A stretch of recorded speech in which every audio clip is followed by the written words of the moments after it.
London আমরা শাক খাই। বিসমিল্লাহ। লাল শাকটি কাটতে লাইতাছি।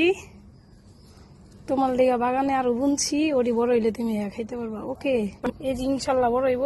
পুঁই শাকটা এই জায়গাতে কিনছি, কিনা বুনা দিছি, ডাটাটা বুনা দিছি। তারপর হইলো মেহেরিন গুরু যশোরের থেকে আমার লেগা এই হেসি শাকের গোড়া লয়ে আইছে, কত কষ্ট কইরা। ঠিক আছে, এটার এক নিঃস্বার্থ ভালোবাসা।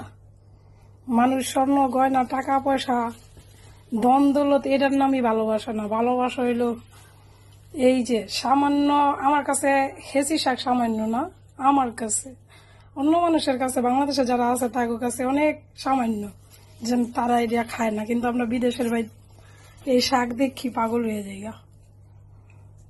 কিছু মানুষ দেশেতে আসার সময় লাকেছে জায়গা নাই, এইটা নাই ওইটা নাই, এই শাক টু কানুনের মতন জায়গা নাই।